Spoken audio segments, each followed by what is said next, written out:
Hey guys, tonight we step onto a path. If you ever see one that winds through mist and memory, across stones that remember your footsteps before you take them. We're beginning a journey into the world of Daoist Immortals, not the flashy, fire-minus, breathing kind from fantasy, but the quiet sages who whisper to plants, walk in silence, and wait centuries between heartbeats. A gray haze hangs low over the foothills, and somewhere beyond, an ancient path curls upward through a forest that doesn't always exist. The trees shift their branches just slightly as you pass. Ferns curl into you and CURL, sensing something about you, something old, something forgotten. A pebble slides beneath your foot, but you don't fall. The path wants you to keep going. You're not here by accident. Maybe something in your sleep pulled you here. Maybe the dream of an herb, or the scent of jasmine that washed in your room. Either way, this path only appears to those whose souls are just curious enough, not desperate, not greedy, just quietly wondering. So, before you get comfortable, take a moment to like the video and subscribe, but only if you genuinely enjoy what I do here. And leave a comment with your local time and how you're feeling tonight. Now, dim the lights. Maybe turn on a fan for that soft background hum. And let's ease into tonight's journey together. You step past a moss-mine-discovered archway made of stone so old it no longer remembers its original name. Just beyond it, the air changes. It smells faintly of cinnamon bark, rainwater, and something unplaceable like the ghost of a lemon. The light here doesn't behave normally. It filters through the mist in golden ribbons that flicker like candle flames. A dragonfly the size of your hand drifts by, ignoring you, but in its wake the mist parts slightly. You take that as an invitation. There's no urgency. Time doesn't hold here. The Daoists say that immortality isn't about living forever, it's about slipping outside the conversation of time entirely. They call it wu-wei, the effortless flow. You're already beginning to flow with it. As you continue upward, the stone steps narrow, winding beneath trees whose roots grow in spirals instead of straight lines. Every few paces, a small talisman is tucked into the bark, tiny red strings, rice paper charms, even an old sandal once tied to a branch like an offering to the wandering gods of forgetful. You pause to admire one, a folded crane made of T-stained silk, with words you almost remember. They say the path finds different shapes for different souls. For warriors, it might be a snowy cliff. For mourners, a lantern minus lit marsh. But for you, it's always been this quiet trail, climbing gently, patient with your breath. Eventually, you reach a point where the trees pull back. A clearing, shaped like a lotus from above, opens to reveal a crooked wooden structure, part tea house, part shrine with no clear beginning or end. The roof is shingled with pressed herbs instead of tiles. They rustle faintly, whispering the names of their uses: ginseng for clarity, lingzi hi for spirit, mugwort for the restless sleeper. An old bell dangles from the leather, but no one rings it. Instead, you duck inside, guided more by scent than by sight. Inside, the walls are made of dried bamboo stalks, bound with red twine. You think you hear them humming. Or is it just your heart, finally slowing to match this place? At the center of the room sits a figure. Still as stone, yet warm with life. He looks ancient, but not worn. More like the way mountains age, firm, rooted, shaped only by wind and time. His beard pools in his lap like mist. His eyes do not blink. He gestures not with his hands, but with his breath. Somehow, you understand. Use it.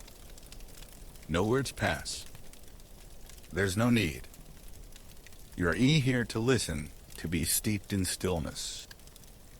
The man picks up a pestle carved from black jade and begins grinding a mixture of dried leaves in a stone bowl. It's the quietest sound you've ever heard, a kind of sand minus song, the rasp of centuries. As he works, you notice jars all around the room, each labeled with a single bruster coat. One glows faintly. Another appears empty, but your eyes keep slipping off it, as if it holds the memory of something you've tried to forget. Finally, the old man scoops a powder into a tiny porcelain cup and places it before you. The steam that rises carries not just scent but stories. Childhoods that weren't yours. A song your grandmother used to hum, though she never did. The cup is warm. You lift it. And just as the tea touches your lips, you feel the path begin again.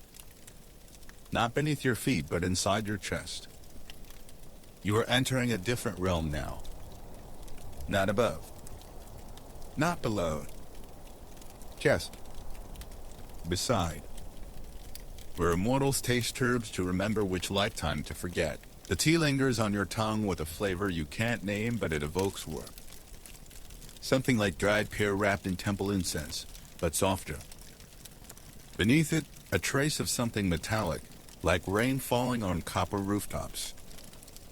It settles slowly through your chest, and you notice your spine straighten, as if remembering its ancient alignment.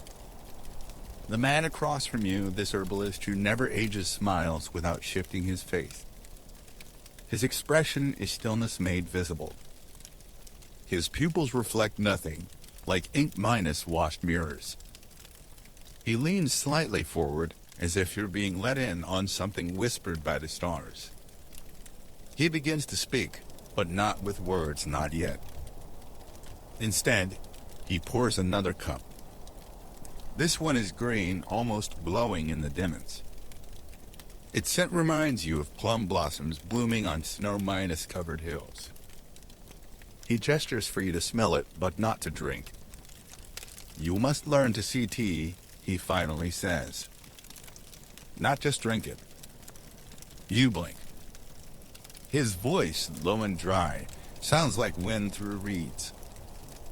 HES speaking your language, but only because the herbs let him. He points toward the far end of the room, where an old wooden screen blocks a narrow hallway.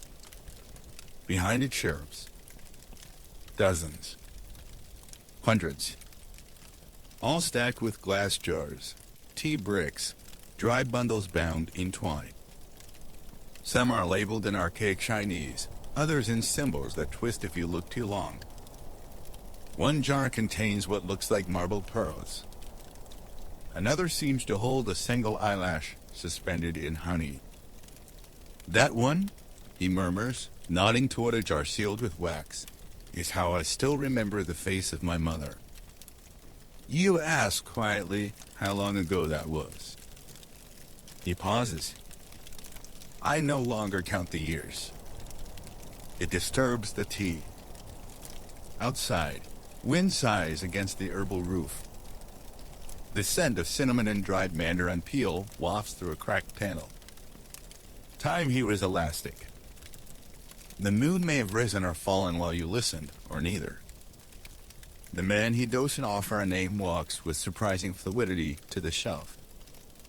He selects a bundle of thin leaves, the color of aged jade.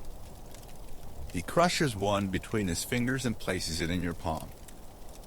This is called Yimayan Cow, the grass that holds one face. You ask what that means. He smiles with the corner of his eyes. It grows near the border between worlds. Usually on the side of the dead, but not always. When brewed properly, it lets you glimpse your reflection in a past life. He places a kettle on a low clay stove. The flame ignites not with firewood, but with what appears to be a sliver of lightning trapped in quartz. It flickers calmly.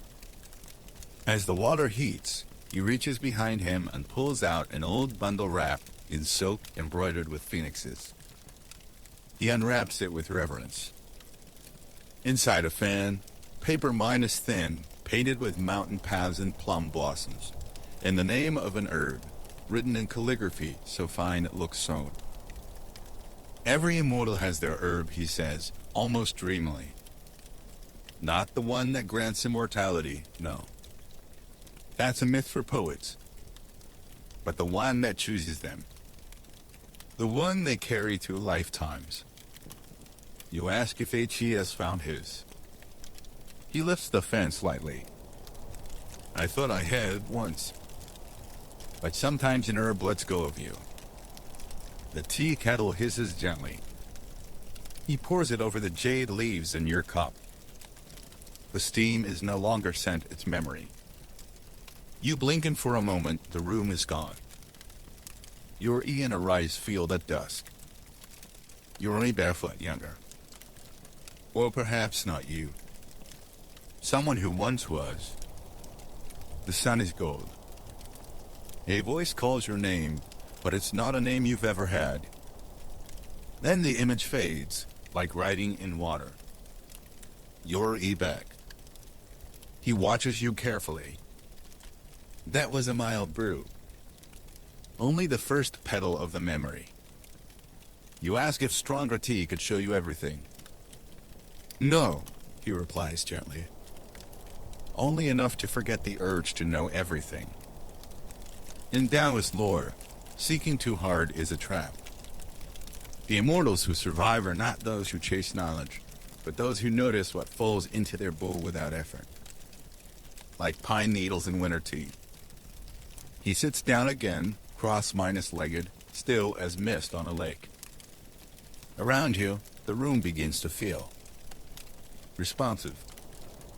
The air leans slightly inward, as if listening. He speaks again. When I was young, I chewed a root too soon. It told me things my soul wasn't ripe enough to hear. I aged 50 years in a week. The third night, a crow spoke to me in my mother's voice and told me to rest. You try to imagine being spoken to by a crow. He sees the look in your eyes. It's never literal. Unless it is. You'll know. You sip again. This time the tea tastes like a warm stone after rain. Not much flavor, but the sensation remains. He tells you quietly of a friend who chose the wrong herb. Not deadly, not even bitter. But it erased all sound. The man still walks the world, he says, but can only hear silence even in dreams. Not a punishment. Just the way of things. There's no right herb, he concludes. Only one that fits the moment your soul is in. You let this settle. Somewhere inside you, a memory stirs of drying herbs with someone, somewhere, laying them in baskets woven from willow twigs. You remember laughter. And that sense of purpose. Of choosing something for the next version of yourself. You'll forget all of this, the man says, without sadness. But the body remembers even if the mind doesn't. He rises once more and walks to a side door. He opens it slowly, and behind it is not a hallway, but a slow plush, glimmering and humming faintly with the sound of plants whispering to stars. Come, he says, not turning back. Let's visit the scrolls. You step across the threshold, and the air thickens not in weight, but in memory. It carries the subtle scent of crushed chrysanthemum, sandalwood, and parchment touched by decades of quiet hands. The path before you curves inward, into what feels more like a circular breath than a hallway. The slope is carved from packed earth, veined with roots that pulse softly underfoot. It's dimly lit by hanging lanterns shaped like blooming lotuses, each flickering with a flame that doesn't burn, only glows. Their light ripples in waves as if moved by breath rather than wind. The old man leads you without hurry, his feet making no sound. He doesn't look back. He knows you'll follow. He knows your curiosity has softened into surrender. You pass through a wooden arch wrapped in woven vines, and suddenly you're in a domed chamber. The ceiling vanishes into shadow. Around you, stacked meticulously from floor to distant roof, are scrolls thousands. Some are rolled tightly untied with thread. Others rest loosely in open cases, their surfaces rippling faintly as if breathing. A table waits at the center, carved from petrified wood.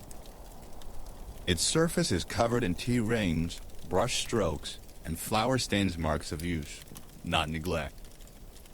The old man places his palm on it, and a drawer slides open of its own accord. From within, he pulls a scroll tied with silken cord. Its ends are capped with stone knobs, etched with symbols that shimmer faintly mountains, clouds, the spiral of a fern unfurling. This, he murmurs, is a map of your soul's growing seasons. He does not unroll it. Instead, he invites you to sit. You do. He lights a small brazier with powdered mugwort and green pine resin. The smoke spirals upward like incense and settles around your shoulders, warm and grounding. With a breath, he untees the scroll and lays it gently on the table. What you see is not what you expect. Not a timeline. Not a list. But a circular map, like a wheel, divided into 13 segments, each marked not by months, but by herbs. Daoist Immortals, he says, don't just live long. They live aligned. Each soul is a garden, and each lifetime adds or removes a plant. He gestures to the symbols. One resembles a chrysanthemum, another a curved stem of wormwood, another a cracked seed pod with smoke lines curling from it. These are your soul's affinities. Some represent lifetimes you've loved. Others lives you almost lived, but didn't. You pause at that. Almost lived. He nods. Paths turn from, choices paused before the step. Even those leave echoes. One segment glows faintly. A symbol like a simple leaf, but made of 5 strokes, elegant, deliberate. That, he says, is by Lukau. White to herb. It only appears when a soul has begun the work of remembering why it came. He leans in. That's why you're here. The realization doesn't arrive like a thunderclap, but like fog lifting from a mirror. You're not here to become immortal. You're here because something in your being reached out for a glimpse. Not of the future, but of the pattern. The rhythm beneath your days. He touches another symbol. It looks like a vine wrapped around a cup. That one is for the herbs that find you when your grief grows roots. You don't task which lifetime that refers to. You already know. The one you never speak about, not even to yourself.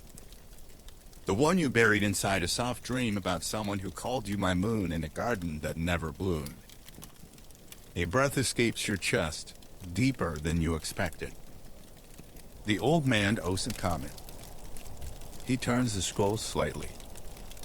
Now the edges shimmer, showing tiny footnotes, invisible before.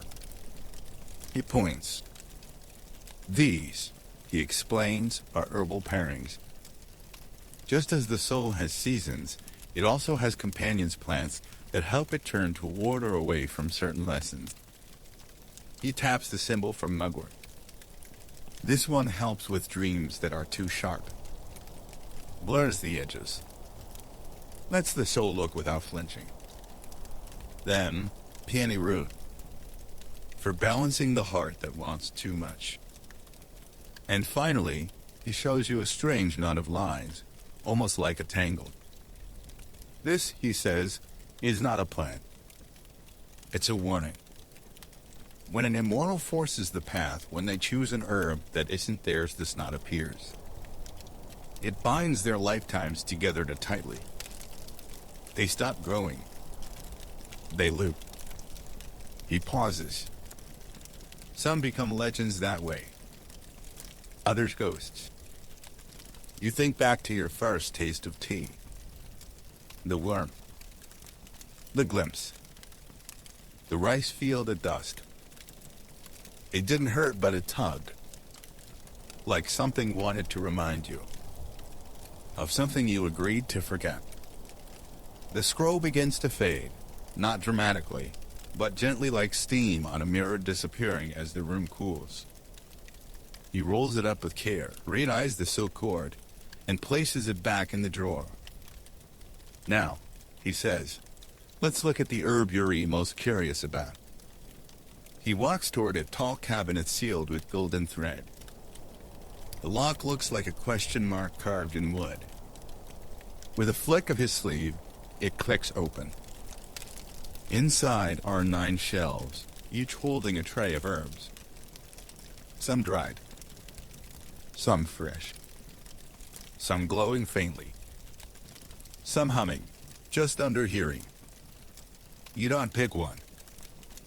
Instead, your gaze falls to the second shelf left side. A cluster of tiny buds, pale blue, like forget minus me minus nut spun from mist. He sees your choice before you speak. He nods slowly. You've chosen Menglan Hua, the dream orchid. It opens only when held by someone who has asked the same question across 3 lives. You reach out. It is cool, weightless, but in your palm, it pulses once like a heartbeat. And you hear, faintly, your own voice, not now, not here, but from someone. Why do I always leave before the story ends? The dream orchid remains in your hand, motionless yet vibrant. Its blue hue seems to deepen with your breath, as if responding not to the air around it, but to the memory inside you. The old man watches in silence, as if to speak now would fracture something fragile and necessary.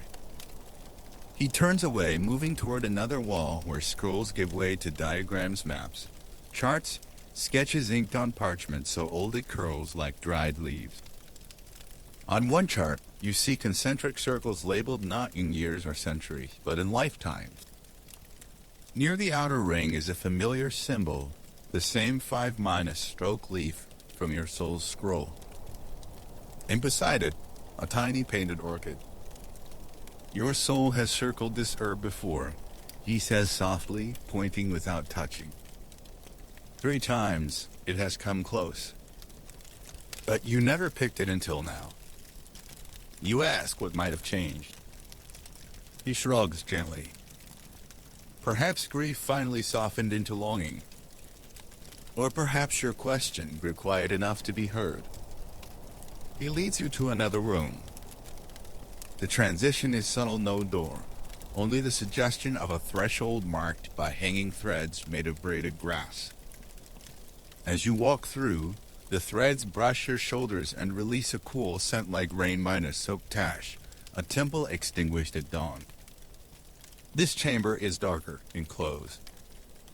The ceiling is lower, supported by beams painted with tailless nuns and constellations. You notice small paper charms pinned to the wood, flapping slightly, though there's no breeze. You're not sure whether the movement is wind or memory.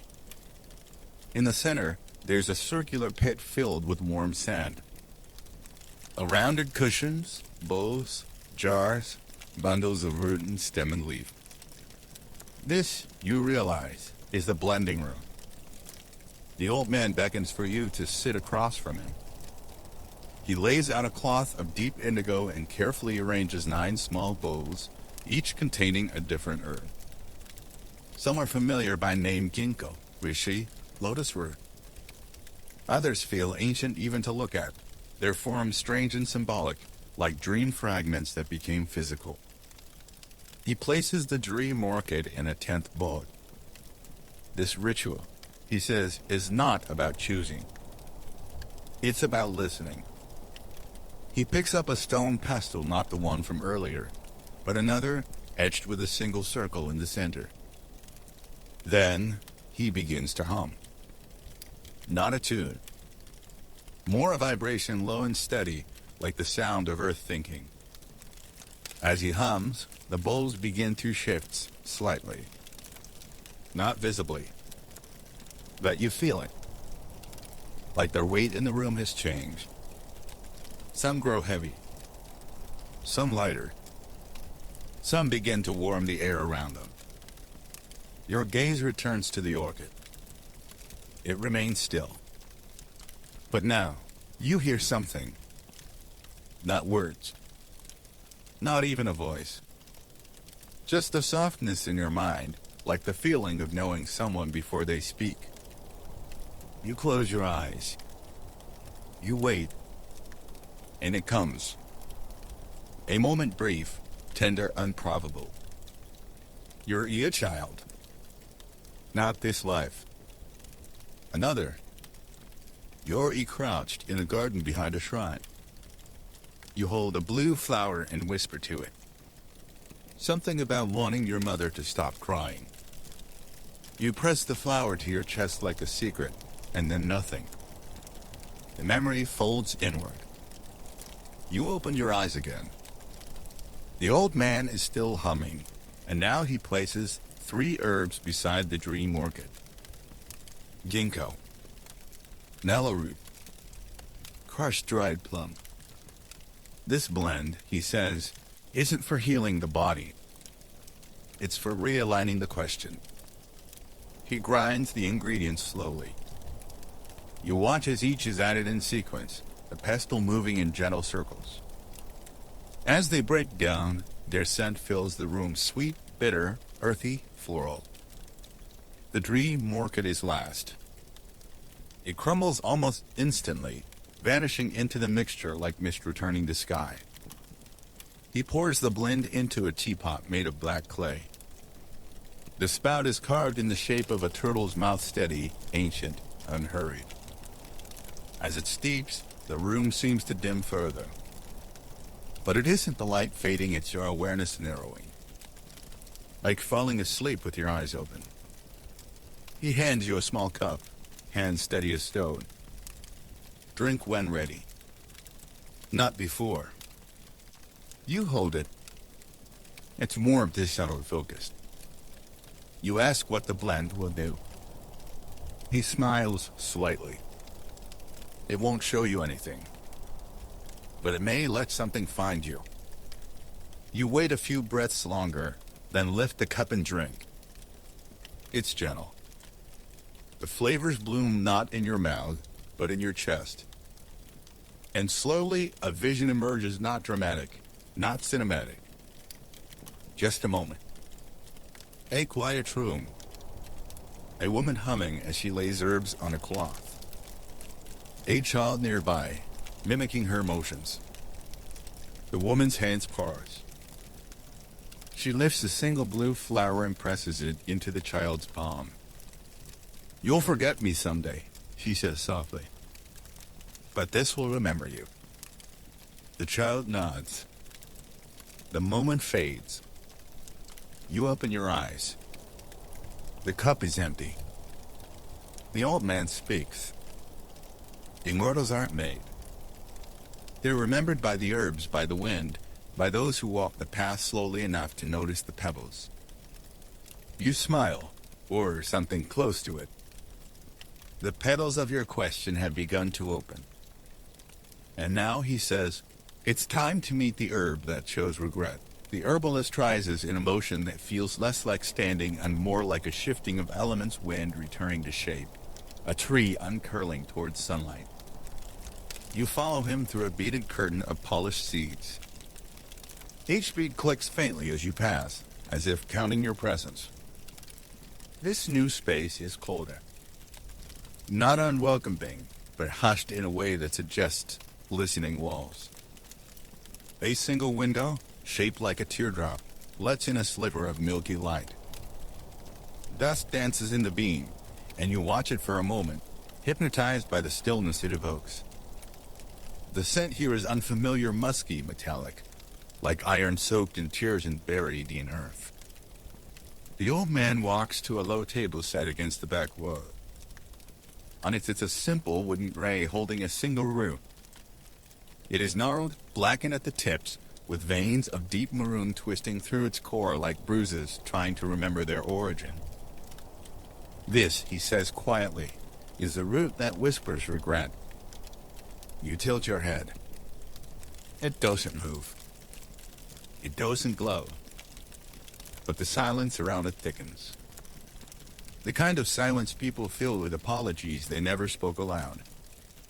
He doesn't touch it. Neither do you. It's called Guijen, the returning root. It appears in the wild only once every lifetime to those who've left something vital undone. It doesn't grow in weight. You ask what happens if someone eats it. They remember, he says. But not always what they wanted. He sits down cross-legged beside the table, gesturing for you to join him. Most immortals avoid this root, he continues, voice low. Not because it harms the body, but because it humbles the soul. You settle beside him. The root remains still, but you sense something in the air around it, an echo, maybe. Or the sensation of something wanting to be heard, but too ashamed to speak. The herbalist pulls out a small flute-carved trombone. He holds it gently, then begins to play. The melody is simple, no more than 5 notes, repeated in a slow, spiraling cadence. It doesn't demand attention. It invites it. As he plays, the air changes. A subtle vibration runs through the floor beneath you. The root begins to emit a faint sound, not music, not speech. A kind of murmur. Like breath, trying to form words through soil. You close your eyes, and the murmur grows into vision. You are sitting beneath a willow tree. It's dusk, or just before dawn, those hours when the sky forgets how to define itself. A figure stands nearby, turned away from you. They are holding a paper lantern, trembling slightly in the wind. You try to call out. No sound leaves your lips. The figure turns slowly and it's you. But from a different life. Older. Or younger. Hard to tell. Your eyes meet. And in that gaze, 1,000 unfinished sentences pass between you. I left to soon, the other minus, he whispers. And then the vision folds like origami, returning to silence. You open your eyes again. The root is unchanged. But now its shape seems more familiar, less like a foreign object, more like a curled emotion that once lived in your chest. The herbalist stops playing. You heard? He asks. You nod. He waits, then continues. Some say the root formed when a mountain monk refused enlightenment in order to return to a dying friend. He never found the friend in time. The root grew where his tears fell. You don't ask if it's true. It doesn't matter. In this realm, stories don't need proof. They are the herbs the soul drinks in place of logic. He reaches into his sleeve and brings out a small knife made of bronze and bone. Its handle is wrapped in red thread. If you want, he offers, you make out a sliver. Brew it. Taste what remains. You hesitate. Not from fear. From knowing too well how often regret wears a beautiful mask. But something inside you leans forward. You take the knife. Carefully, with reverence, you carve off a tiny sliver from the root's edge. It doesn't bleed. But it exhales a brief sigh, like a page turning itself in an empty library. The herbalist produces a tiny cup of hot water, places the sliver inside. The water darkens slowly, becoming the color of shadowed plum. You drink. It tastes like dusk. Like the last word you never said. Like the embrace that happened 1 second too late. And then, a single memory bubbles to the surface. You, as a child again.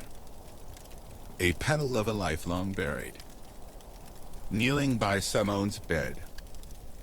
Whispering something into the still air, knowing they were already gone. The cup is empty. The herbalist nods once. You'll never fully forget that moment. But now, it remembers you too. You look at the root again. It no longer feels sorrowful. Just quiet. Spent. As if it finally passed on a burden it held for too long. Some immortals, he says, keep a sliver of this root tied around their wrist to remind them not to rush. You understand why. He rises and gently places a strand of thread around the remaining root. Not to bind it, but to acknowledge it. Now, he says, turning back toward the corridor, you should meet the foxes. They've been waiting. You follow, your step heavier, but your soul a little lighter. You follow the herbalist back through the corridor, your pace slower now, not from fatigue, but from a deeper kind of presence. The air tastes different. Sharper. Crisper. As if passing through sorrow has rinsed your senses clear. He leads you into a garden that was there before.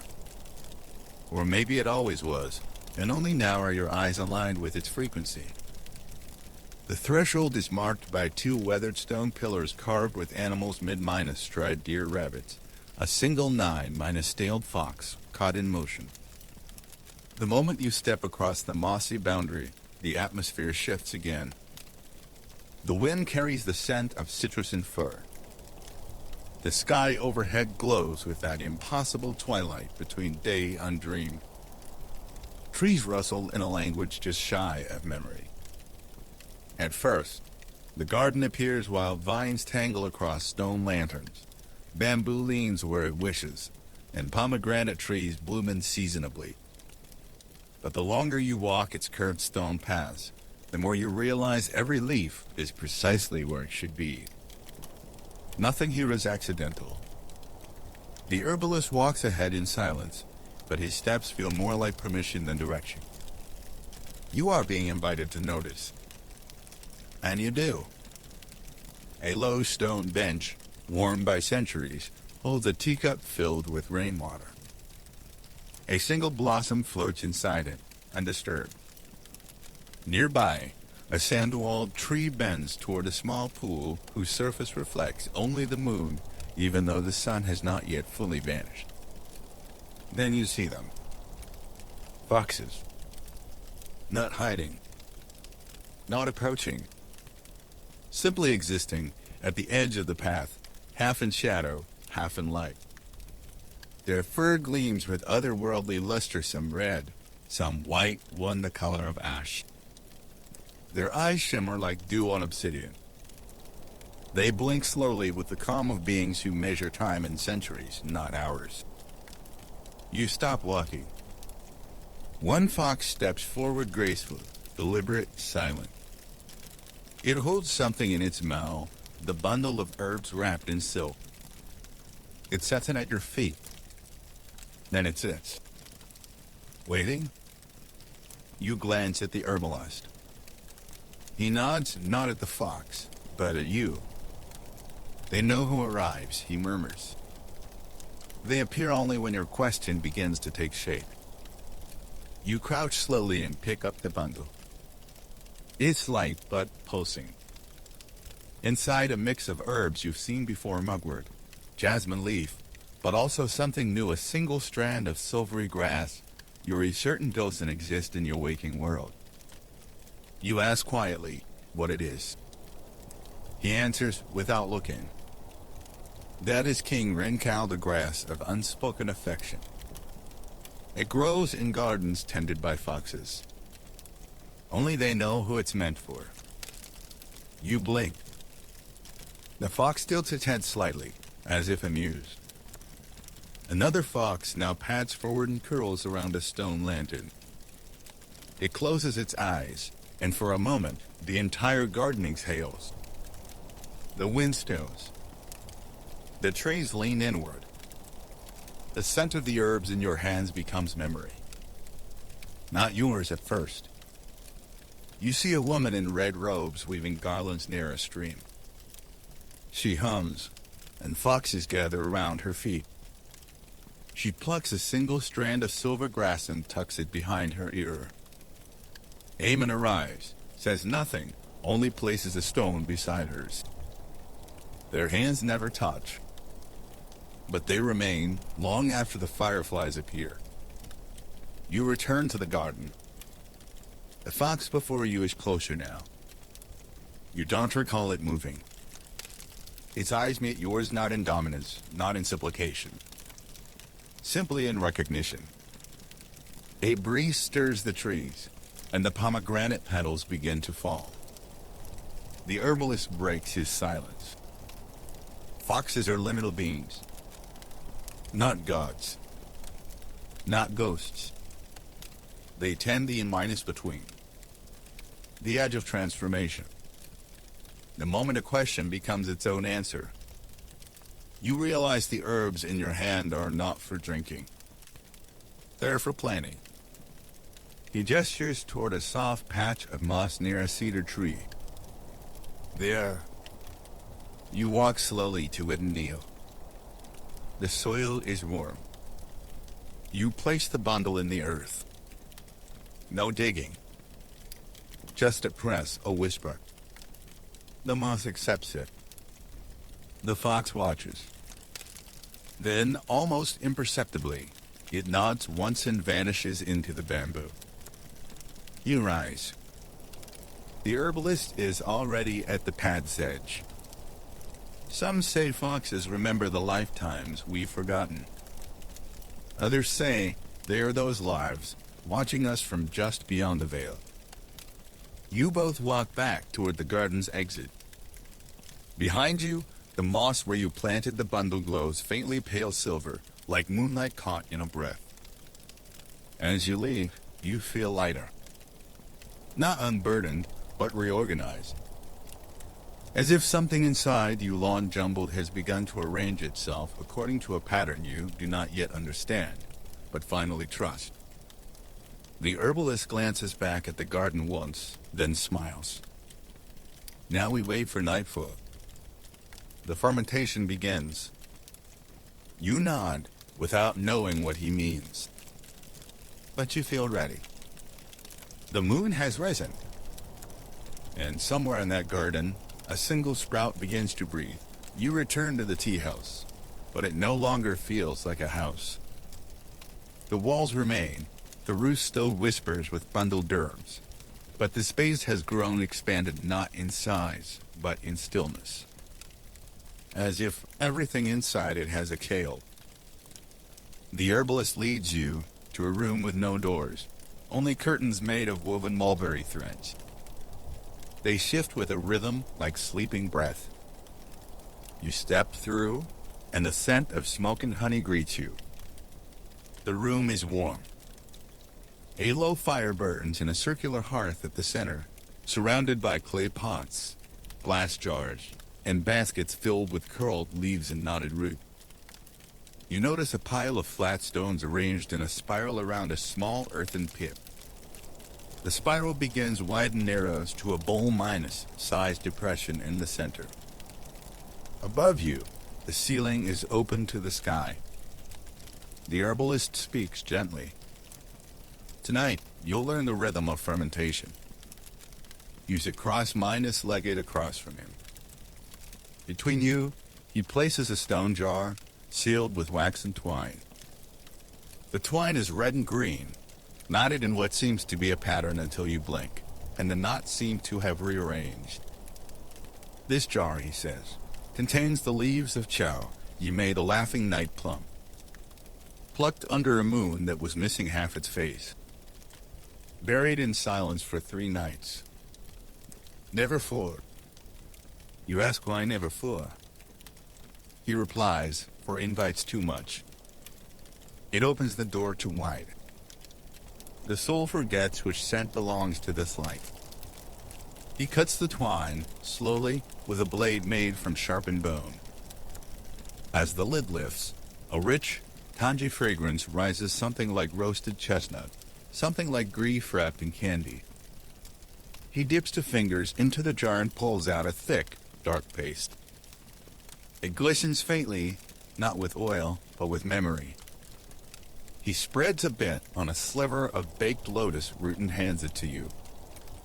Fermentation, he explains, is transformation without effort. Time is a true alchemist. You taste. And again, the flavor brings memory not as image, but sensation. Laughter in the dark. The feeling of dancing alone under stars, not to be seen, but to feel yourself vanish into motion. A hand brushing yours without urgency.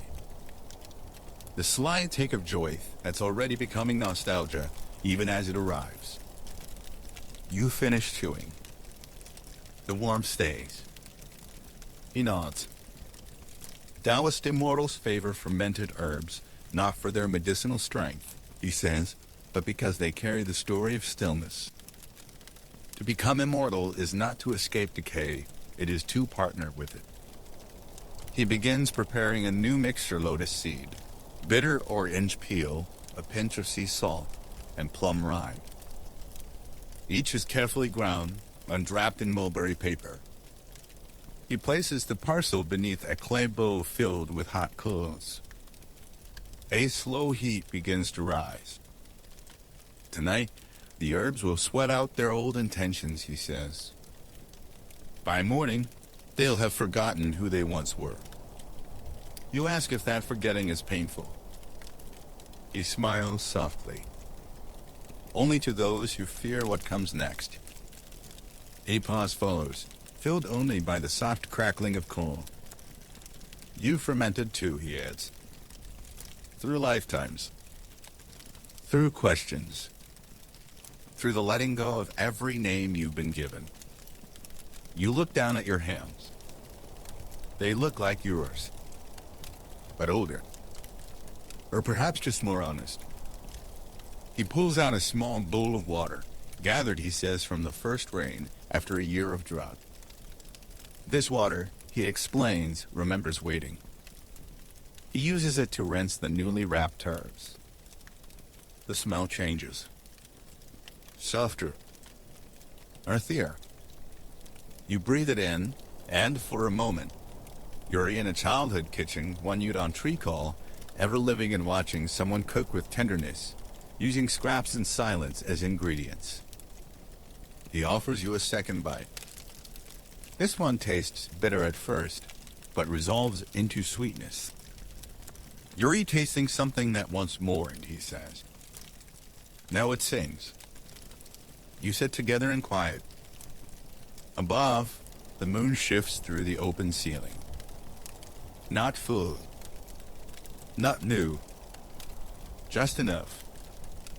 You ask why so much care is given to time, the number of nights, the moment of picking, the phase of moonlight. He replies, because time is not linear to herbs. They don't count hours. They count intention. If you pick a leaf in haste, it stays confused. If you bury it without purpose, it resists transformation. You let the thought steep. Maybe parts of your soul have resisted fermentation. Stayed raw. Stayed urgent. Stayed loud. And maybe, like these herbs, they just needed to be buried quietly, under the right moon with the right silence. He places the sealed jar back on its shelf. The herb is ready, he says, though he does not say which one. You nod. Outside, foxes yawn beneath cedar trees. Inside, your body settles into the warmth of the hearth. And somewhere between stillness and time, something inside you begins to soften. You are not yet immortal. But you are no longer in a hurry. The night deepens.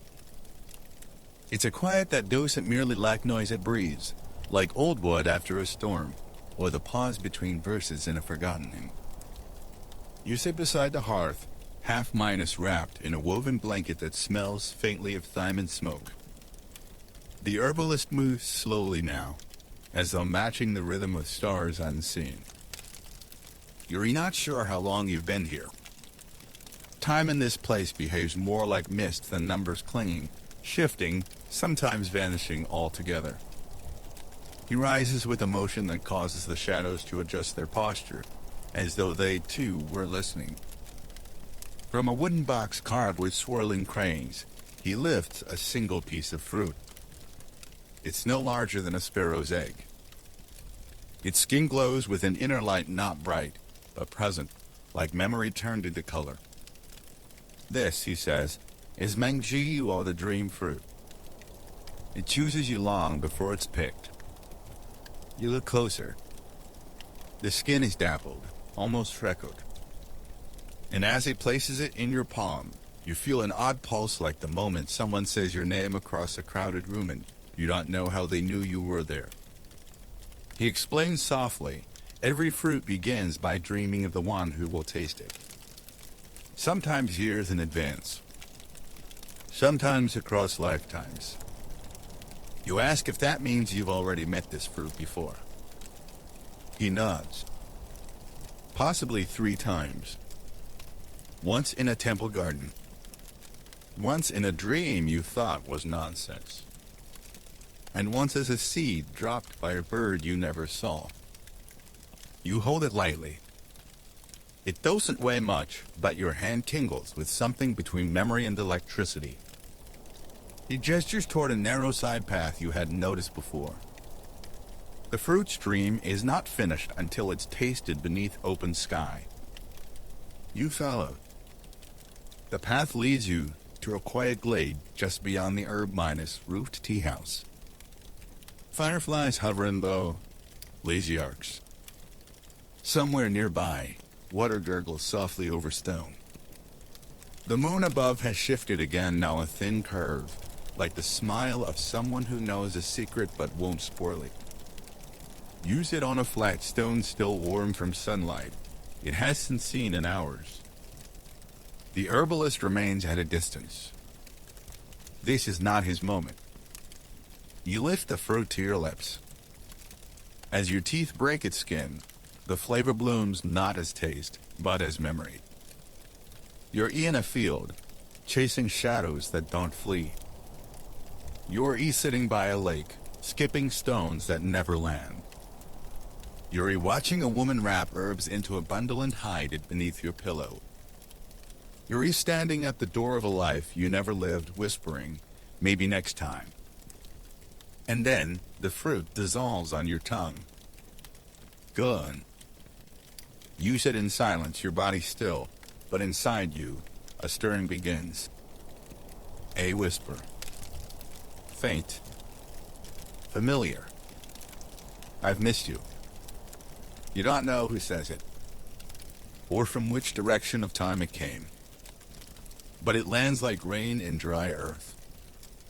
When you return to the tea house, the herbalist is waiting by the door. He carries no expression of expectation or approval, only welcome. Some fruits, he says, leave behind seeds in the soul. They bloom only in silence. He places a cup of water in your hands. It's cool. Pure. No herbs this time. Drink. Let what came to find you settle in. You sip. And as you do, you feel the dream slip further inward, not fading, but rooting. Now, he says, you'll want to meet the jars. You follow him to the farthest wall, where shelves hold dozens of ceramic jars sealed with wax.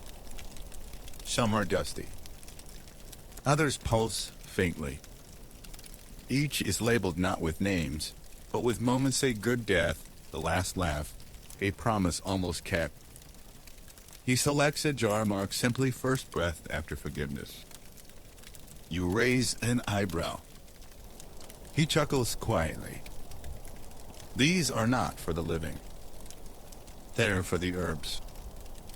He explains that when a truly sacred moment occurs, a kind death, an honest goodbye, a laugh that meant something broken, some immortals are trained to catch the breath that leaves the body or the laughter that leaves the room.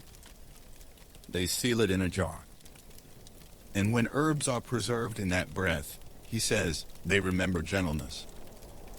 They become healers of the soul's quieter wounds. He opens the jar. The scent is strange and beautiful. Like mint kissed by ash. Like the warm skin of someone forgiven. He places a single dried leaf into your hand. It curls slightly in your palm, then unfolds just once before becoming still again. You asked, barely above a whisper, do the herbs know they're being remembered? He places a finger to his lips. Not as silence, but as blessing. Only the ones that listen. You press the leaf to your chest. Not dramatically. Just gently. As if letting it rest somewhere it always belonged. The room seems to lean inward once more. You are learning to remember, not with your mind, but with your breath. Tomorrow, the herbalist says, you'll meet the mycelium. But for now, you return to your blanket by the hearth, your hands still tingling with the dream of a fruit that once dreamed of you. You lie back. Close your eyes. Somewhere in the garden, the foxes stir. And just below the surface of sleep, something begins to bloom. You wake not fully, but gently, the way moss might stir under moonlight. The fire has dimmed to a soft amber glow, casting long shadows that sway like memories unsure if they're welcome. The herbalist is not in sight, but you feel his presence not beside you, but beneath everything, like the bass note in a perfume you can't name. You rise slowly, joints humming with warmth, breath soft and even. The blanket falls from your shoulders. You stretch not to shake off sleep, but to greet what still sleeps within you. The door is ajar, just slightly. Beyond it, earth, stone root. You follow the scent, not one you've known before, but oddly familiar. Like mushrooms in wet stone, and something sweet, like the whisper of a rotting plum turning back into soil. A stairway leads downward, carved directly into the earth. As you descend, the light fades. Not to blackness, but to a warm dusk beneath the world. The walls breathe coolness, etched with handprints and spirals. Faint lights flicker, no fire, just the phosphorescence of something alive and ancient. You reach a cavern. Not wide, not deep, but endlessly alive. Here, everything grows downward. White threads glisten along the ceiling and walls, twining into roots, braiding into tiny blossoms. They pulse faintly, like a network remembering. The herbalist appears beside you, soundless. He doesn't ask if you're ready. He simply places a hand on the wall. Immediately, the space hums. Low and steady. This, he says, is the mycelium that forgets itself. You reach out, fingertips grazing one of the silken strands. It's warm. And as you touch it, something tugs inside your chest, behind your ribs. You're feeling its song, he says. The network of forgetting. The pathway through which names dissolve. He kneels and pulls aside a patch of moss, revealing a flat slab of stone beneath. In its center, a bowl filled with white fungus, knotted and soft, resting in still water.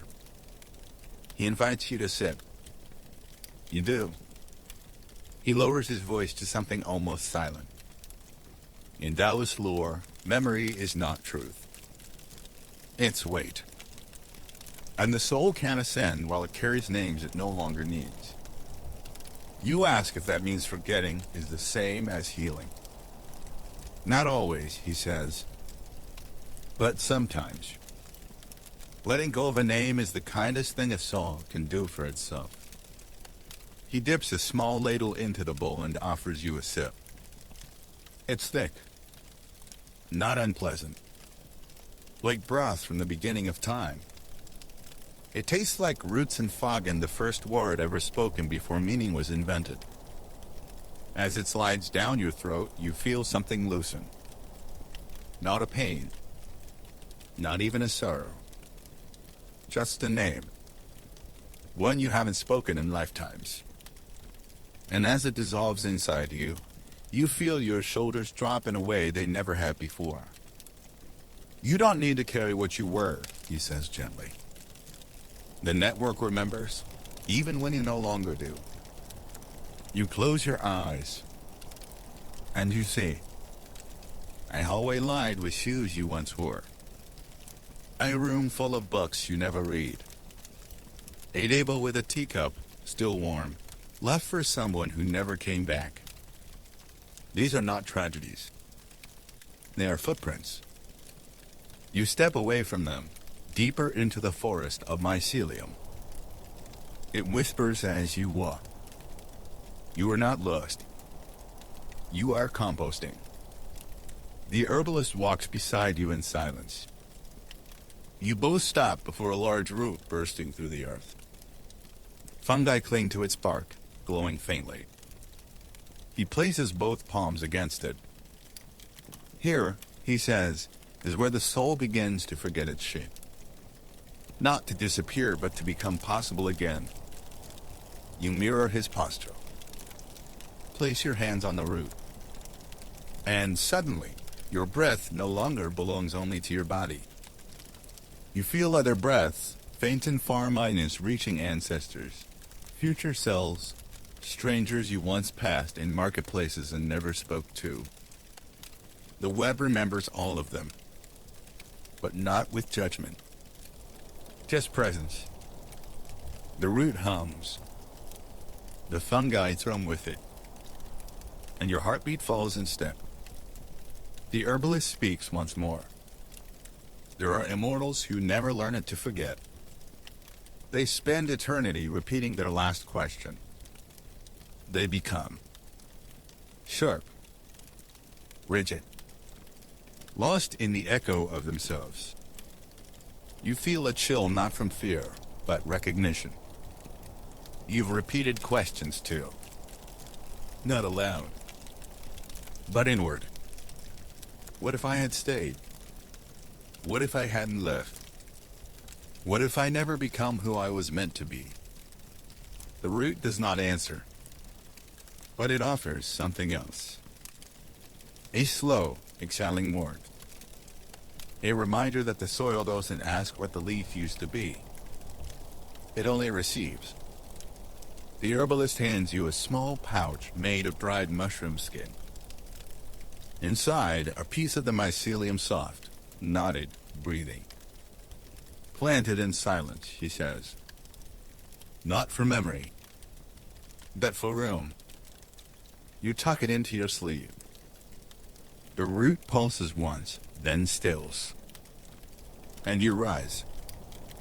No lighter, no heavier, but no longer asking the same question. Above, the path back waits. But you do not rush. For once, there is no hurry to be whole. Only the gentle knowledge. Something in you has begun to make space for the next forgetting. You ascend the carved stairway with no sense of arrival, only transition. Each step carries the faint scent of mycelium and the soft echo of breath you've just left behind. You are not empty, but you are quieter. The tea house welcomes you again, not as a structure, but as a rhythm. The crackling fire, the shifting wood, the scent of simmering herbs, it's all as you left it. But the silence inside you changes how it feels. The herbalist moves toward a corner cupboard and draws out a long lacquered box. Its surface is smooth, but etched with symbols you don't recognize. One resembles a river looping back into itself, another an eye closing from the center outward. He sets it on the low table between you and says nothing. You ask what's inside. A fungus, he says, that forgets itself and teaches others to do the same. You almost laugh. You already met that one. He smiles, as if hearing your thought. No. That one lets you forget. This one helps you choose what to keep. He opens the box. Inside, nested in folded silk, is a single fungus the size of a coin. It's ivory white, with veins like pale gold in the soft, frilled edge like the rim of a bell about to sound. This is Hinchi Mu, a heart-minus memory cap, he says. It only grows once a century in the skull of a tree that died remembering something too beautiful to let go. He lifts it with a set of wooden ongs and places it in a small clay dish. You stare. There's nothing loud about it, nothing glowing or pulsing, but it radiates quiet intensity. Like a whisper you lean closer to hear, though you're not sure why. This is not for eating, he says gently. This is for sitting with. You sip. He pours hot water into a bowl, not over the mushroom, but beside it. Steam rises. The mushroom begins to emit a faint aroma, something like nutmeg and old paper. And something else, the first scent of someone you once loved. Not in this life. Or maybe yes. He places a strip of cloth over your eyes. This is how immortals choose what they carry forward, he murmurs. Not by thinking. By listening. With eyes closed, the scent takes over. You're walking down a forest path. Autumn leaves crunch underfoot. Someone walks beside you. You never see their face. But your hands brush. Once. You're sitting at a table covered in books, none of which are open. There's laughter, but it's not yours. It doesn't matter. You see yourself standing in the rain, not soaked, just still. Watching something in gently. A voice your own whispers, keep this one. Another memory floats BYA hallway argument, the slam of a door, the burn of words you didn't mean. And the voice again, not this. Let it go. The scent deepens. The cloth over your eyes grows warm, like the palm of a parrot long gone. One last memory stirs. You as a child, placing stones in a circle by a stream. Singing to yourself, not knowing anyone was listening. The voice says nothing. But you know. You will keep this. The cloth is removed. The herbalist watches. You look at the mushroom again. It has changed. But you have. Some immortals, he says, choose poorly. They carry only pain, thinking it makes them wise. Others try to carry only joy and forget how to weep. You ask how to choose well.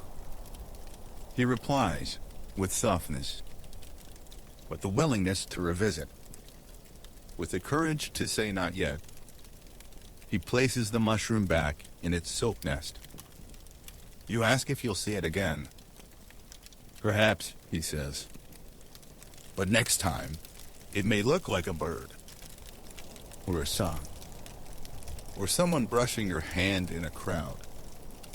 You sip the warm water beside you. It tastes of nothing. But it feels like something closing gently, like a book not yet finished, but paused respectfully. The room is darker now. Night has folded in on itself. The herbalist stands. There's one last tea before rest.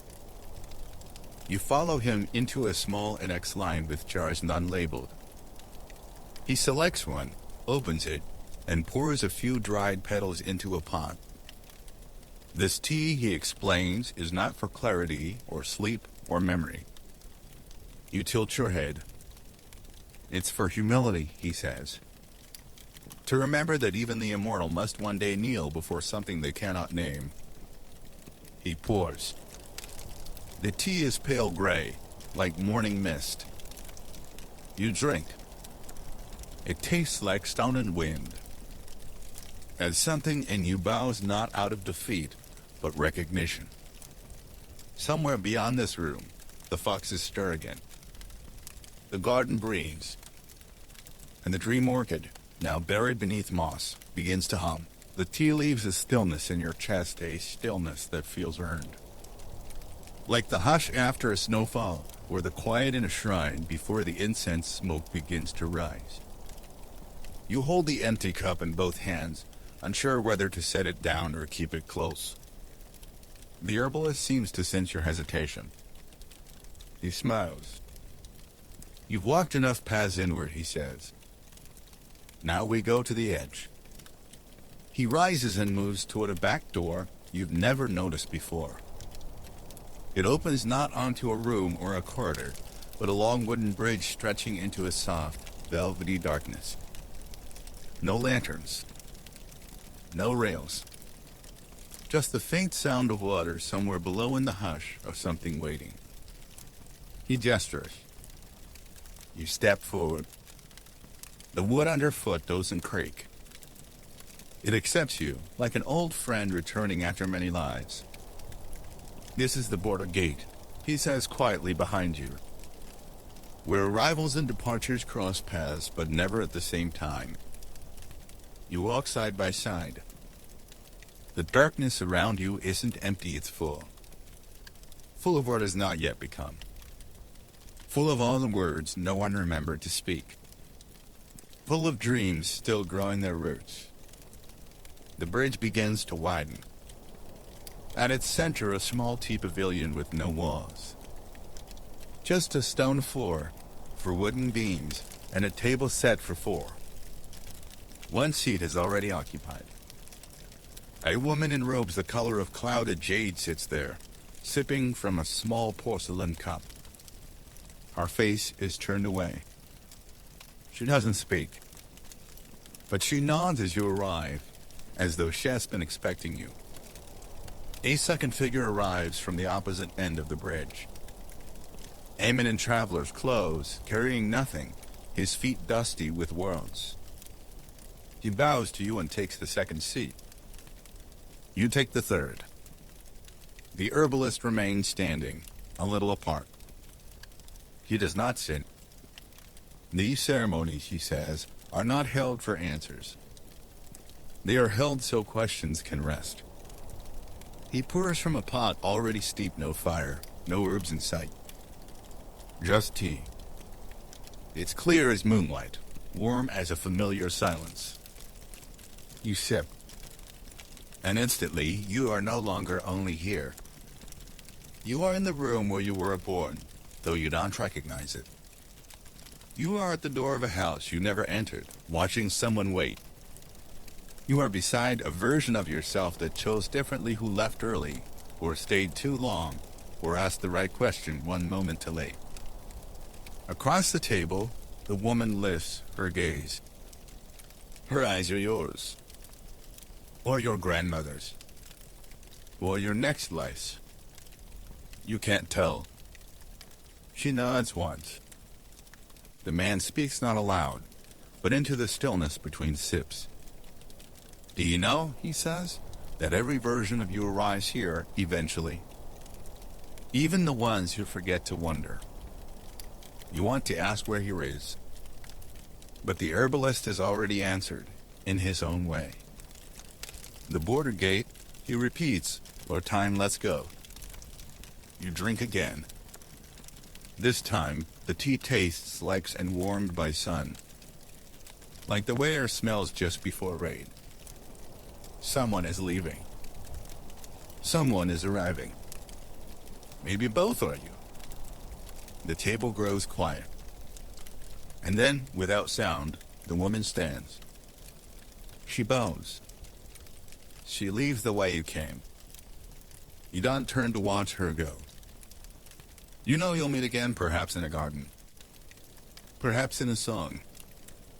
Perhaps as a question you whisper to no one in particular. The man rises next. He leaves the way she entered. You are alone now at the table. But you don't feel alone. You feel included, woven into something older than time and softer than prophecy. The herbalist comes forward. He pours the final cup. This tea, he says, is not for remembering. It's for releasing. You drink. It tastes like the last note of a lullaby. You close your eyes. The bridge beneath you becomes breath. The pavilion becomes wind. You are sitting. You are floating. You are arriving. You are already gone. The herbalist's voice comes once more, like the echo of a story you nearly forgot. Even the immortal bows at the border gate. Not an ending. In reverence. You open your eyes. The pavilion is empty. But the cup in your hand is warm. And the night no longer feels long. It feels returned. The bridge fades behind you not because you leave it, but because its purpose has passed.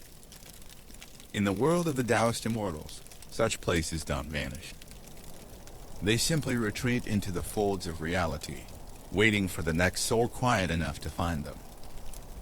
You walk with the herbalist back toward the garden, feet brushing against moss that has begun to glow faintly beneath the pale sky. The moon hangs low now, silvered and soft, like an eyelid halfway to dreaming. As you round the curve past the cedar tree, the herbalist pauses near a slender cypress. This tree, he says, remembers a boy who wished too soon for enlightenment. You turn toward the trunk.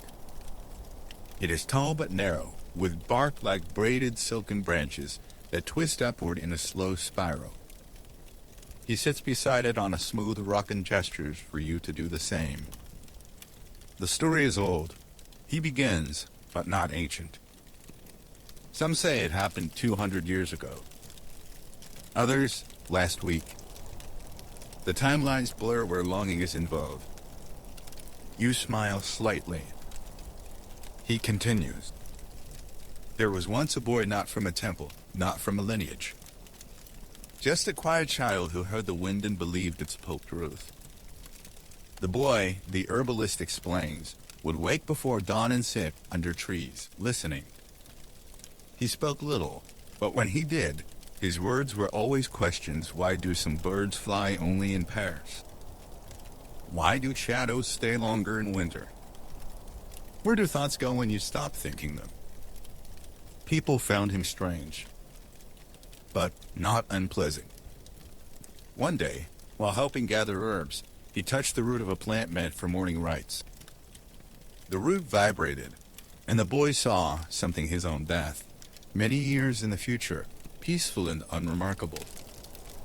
He panicked.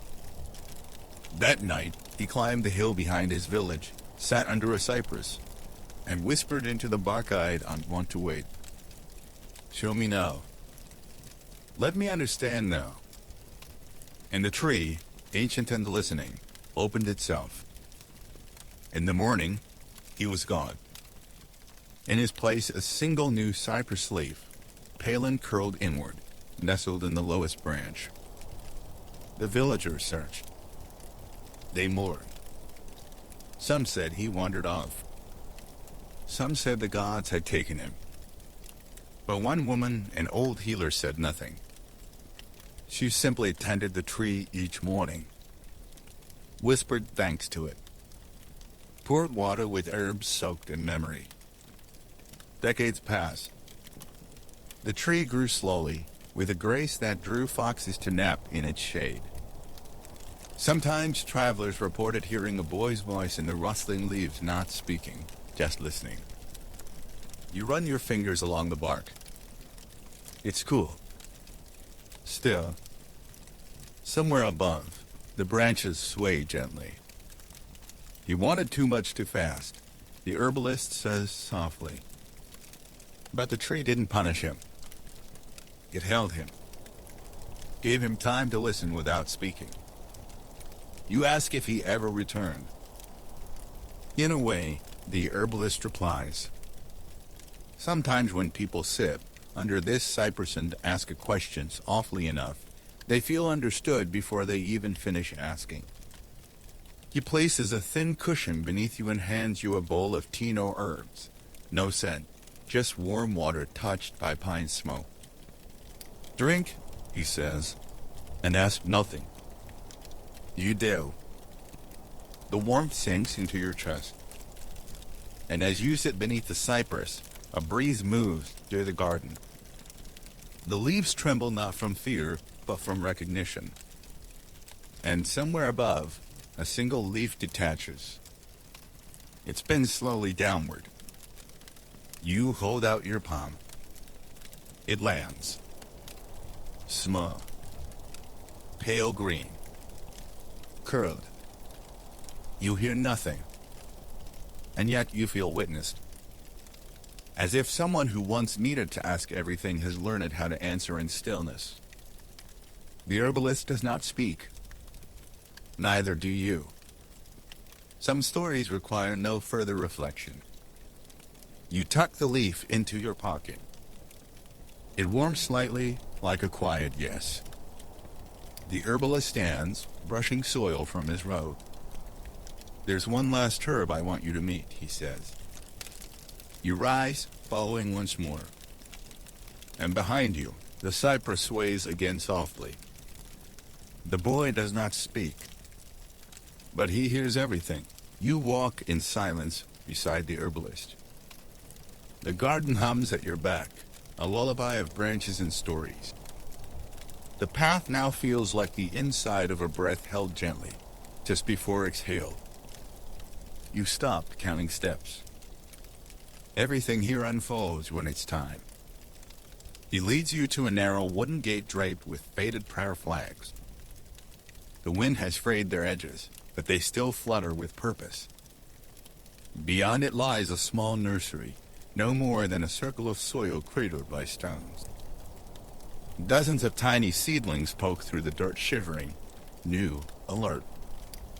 You kneel beside the patch. These, the herbalist says, are herbs for the recently reborn. You watch a soft breeze ripple across the soil. The seedlings don't tremble in fear.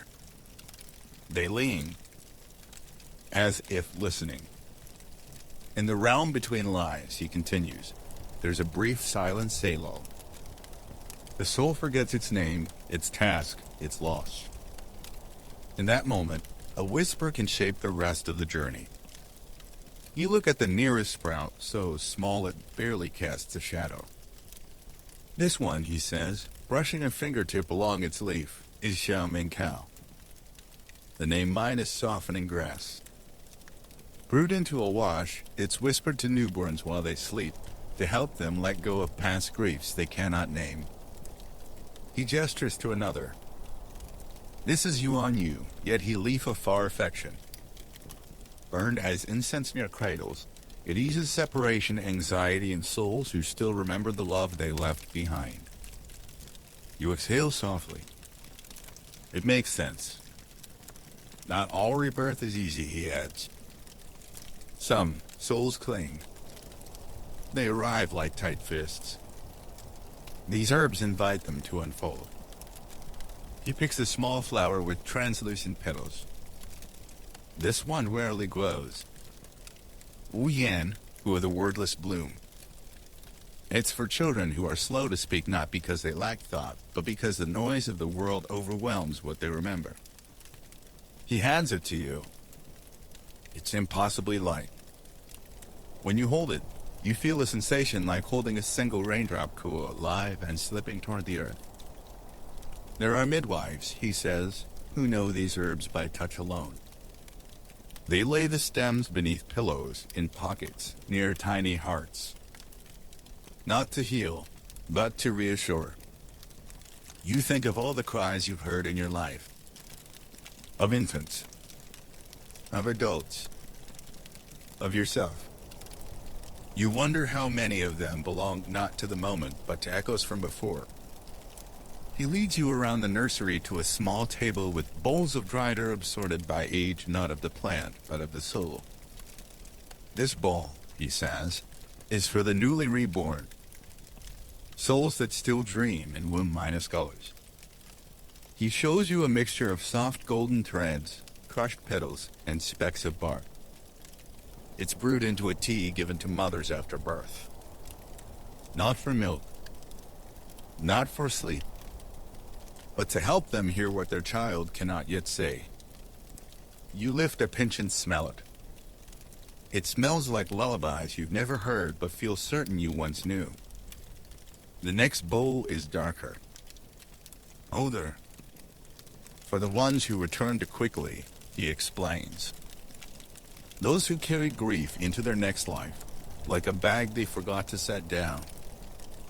You look up. He meets your eyes gently. Some of those souls cry more. Not louder. Just longer. You nod. I've met them, you whisper. So have I, he says. And then he shows you the last bowl. It's nearly empty. Inside to leaves, perfectly preserved, shaped like tiny wings. You don't ask. You don't have to. They return rarely, he says. The ones who remember joy most of all. The ones who choose laughter as their vessel. You think of someone. Maybe from this life. Maybe another. Someone who always smiled at the sky, even when it rained. He places a lid over the bowl. These herbs, he continues, are not prescriptions. They're companions. No medicine. Just presence. He invites you to sit again beside the nursery. Together, you listen to the seedlings sway. The moon has risen higher. A few stars blink into view. Somewhere in the trees, a fox yawns. Birth is noisy, he says. But rebirth can be quiet. Like a soul knocking gently on the door of a world it's still not sure it wants to enter. You close your eyes. You feel the soil breathing, the leaves remembering, and in the smallest corner of your heart, something loosens. You don't know if you've just been born again, but you understand why the herbs are waiting. Not for you, but for the next soft soul, arriving barefoot, eyes wide, memory curled like a fist. You will not forget this nursery. You will carry its silence like a lullaby beneath your breath. And when the time comes, you'll know how to whisper back. The nursery fades into soft shadow as you rise. Your palms still carry the cool warmth of the seedling's breath, and for a moment, you feel as though you held something older than time, like holding the hush between heartbeats. The herbalist walks ahead, and you follow. This time, neither of you speak. The silence is not heavy, it's honored. He leads you to a clearing in the garden, where a small ceramic basin sits beneath a slatted awning. Rain drips steadily from the roof into the basin, forming perfect circles with every drop. You notice a faint shimmer in the water, moonlight catching something beneath the surface. This, the herbalist says softly, is rainwater from the year of no deaths. You blink. He continues. There was one year long ago when no soul crossed. No births. No deaths. Just presence. A divine pause. No one remembers exactly how it happened. But the rain that fell that year was kept. You lean closer. The water does not reflect your face. Instead, it shows a flicker like a memory that never belonged to you. He dips a ladle into the basin and pours the water into a shallow clay cup. The water makes no sound as it fills the vessel. You hold the cup carefully. The scent is almost nothing. Just the faintest impression of jasmine, salt, and something like starlight. Drink slowly, he says. This isn't for healing. It's for remembering what peace feels like. You sip. And suddenly, everything softens. You're not in the clearing anymore. You're sitting in a field of long grass, sky stretched wide above you. Time is stopped, not frozen, just paused. Like a song holding its breath before the final note. There's a lullaby in the air. No words. Just tone. A resonance that hums behind your ribs and nudges the part of you that still believes in return. You feel a presence beside you. Not a person. Not a being. Just the shape of comfort. It says nothing. It doesn't need to. You are held. You're not dreaming. You're remembering. A place where you were never judged. A moment you never had to earn. A peace that was the reward but the beginning. The water glides down your throat like moonlight turned to breath. It carries no taste, but as it enters, you feel a loosening. Not of memory, but of effort. The pressure to be anything wise, whole, healed melts. And what remains is stillness. You open your eyes. The herbalist is sitting across from you now. He nods. Slowly. This water, he says, is kept in only a few places. It doesn't evaporate. It waits. You run your finger along the rim of the cup. It hums faintly in your touch, as if responding. In the year of no deaths, he says, the Daoists believed the world took a breath. And in that breath, the herb stopped growing. The winds paused. Even foxes didn't speak. You ask how such a year could go unnoticed. He smiles. Because peace is not loud. You place the cup down gently beside the basin. The water inside still shines. He hands you a thin scroll, tied with black thread. You untie it carefully. Inside a single sentence, inked with trembling brushstrokes. You have already survived the things you feared you could not name. You trace the words with your thumb. They do not fade. He replaces the scroll in his sleeve. You both sit in the quiet for a while, watching the rain fall into the basin. Each drop forms a ripple. Each ripple becomes a circle. And each circle fades, like breath returning to air. The herbalist finally speaks again. Now, he says, one final tea remains. You nod. You feel it too. Something closing. Something opening. The rain continues to fall, steady as memory. You follow the herbalist once more, your steps no longer echoing but absorbed by the path, as though even the earth is whispering it is time. You arrive at a small circular room, a dome without walls, held by wooden beams braided with vines. The roof is open to the night sky. The stars blink slowly overhead, like they're in no rush to be known. In the center of the space, it's a single kettle, resting on a stone ring warmed by coals, so faint they glow only when looked at from the corner of your eye. The herbalist kneels before it, but does not touch the kettle. This tea, he says, has no root. You sit across from him, breath steady. No leaf, he continues. No stem. No flower. Just water and intention. He lifts the kettle and begins to pour, though you saw nothing placed inside. The liquid that spills into your cup is clear, with the faintest swirl of silver mist. No steam rises, and yet your hands grow warm. This is Wu Chen Cha, he says. A ruleless tea. You ask what it's for. His eyes soften. for forgetting everything including this journey. You hold the cup between your palms. It hums faintly, not with sound, but with the echo of everything you've met: foxes, roots, mushrooms, bridges, scrolls, seedlings, songs without words. Immortals drink this, he says, when they're ready to begin again, not with memory, but with presence. You glance into the cup. You see no reflection, only depth. He continues. It erases nothing. It simply unhooks your identity from your stories.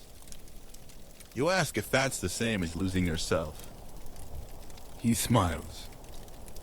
No. That's the same as finding out you were never only one thing. You lift the cup. It feels weightless. And yet, as you bring it to your lips, you hesitate not from fear, but from awe. There's something sacred about an ending that asks nothing from you. You sip. The taste is unlike anything before. It is the first light of dawn when you haven't slept. It is the silence after someone says, "I forgive you." It is the feeling of stepping outside after years of living inside yourself. As it moves through you, you begin to feel the threads of the journey loosen just gently. The tea does not rip anything away. It releases your grip on what no longer needs to be held. You remember the boy in the cypress tree, but only as a sensation of listening. You remember the dream orchid, but now as the softness in your chest when you breathe too deeply. You remember the fox, but only in the stillness just before turning your head to find no one there. And then, even that memory quiets. The herbalist watches, but not with concern. He is witnessing you. The way a river watches the stone remember how to soften. He pours the final drops of tea into the moss beside you. The earth absorbs it like a welcome. There, he whispers. It is done. You nod. But even the gesture feels less like yours, and more like a leaf moving in breeze. He rises and walks you slowly to the edge of the clearing. The garden is dark now, but not empty. The foxes do not appear. The bridge is no longer visible. The seedlings sleep. The herbs have quieted. The jars no longer hum. Everything has returned to stillness. You turn back toward the herbalist one last time. His face is not sad. Not expectant. Just present. Even the soul, he says, deserves to rest from its questions. You step beyond the threshold. The night folds around you.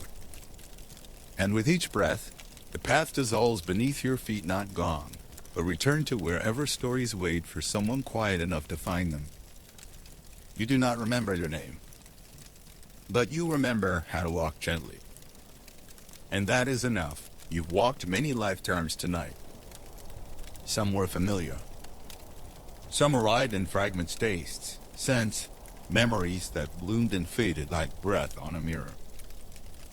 You've sipped teas with no roots, listened to mushrooms forget their names, sat beneath trees that cradle regrets, and paused at the gate between questions and peace. Not every story needed to be understood. Some only asked to be witnessed. And now the garden grows quiet. The herbalist's voice is only a memory in your bones. The foxes have curled back into shadow. The dream orchid sleeps beneath the moss, its blue pulse softened to dreamless rest. Nothing asks for you to stay. Nothing pushes you away. Everything simply lets you go. In this moment, the air is soft. The night is whole. And you are a little less burdened than when you arrived. You may forget this journey. Most do. But something small may remain, like the scent of wet stone after rain, or the feel of warm tea cradled in both hands. You may find yourself pausing mid-minus step tomorrow, not knowing why. Or hearing music in silence. Or recognizing someone you've never met. That will be enough. So breathe. Let your shoulders fall. Let your thoughts unwind like paper charms fluttering from old temple beams. There's nothing more to understand. Nothing more to do. You are held. You are softened. You are returned. Good night, traveler of gentle truths. Sleep well.